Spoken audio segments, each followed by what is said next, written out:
Xitoy mashina olib olgansiz, lekin zapchasiga qiynalyapsiz. Akalar, biz Toshkent shahriga yetib kelganmiz. Avvalambor assalomu alaykum. Yaxshimisiz? Xitoy mashinalarida bu yerda zapchasalar, qanaqa turdagi Xitoy mashinalaridagi zapchasalar bor? BYD, Jack, Chang'an, Shinrey, Li.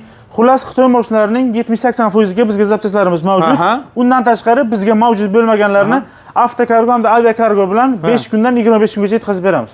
Ya'ni samolyotda bo'lsa tezroq keladi, misol. Agar mashinada bo'lsa 25 kungacha keladi.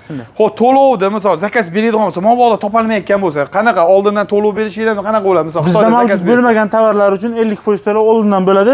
Qolgan qismi tovar yetib kelganda to'lab olinadi. Biz Toshkentda qayerda turibsiz, shuni aytib o'tsangiz. Toshkent shahri, Sergeli tumani, O'zgarish hamda Qumariq mostlari orasida, China Motors avtosalonining ro'parasida. Ro'parasida. Xudo xolasa, bizda yangi bo'lsangiz, podpiskani bosib qo'ying, ishlab chiqarish bizneslarda birinchilardan ko'rib olasizlar. Zapchasidan muammo yo'q. Xitoy mashina qo'rqmasdan olaylik. Mana qancha keladi. Filtratsiyalar deysizlarmi, tepasida mana xullas hamma yo'q, bor-da. Xullas men bitta narsani olib chiqadigan bo'lsa, bitta mashina yig'ishimga to'g'ri keladi. O'zlarining aloqaga chiqaverasizlar. Sog' bo'ylar, salomat bo'ylar, ko'rishguncha deymiz.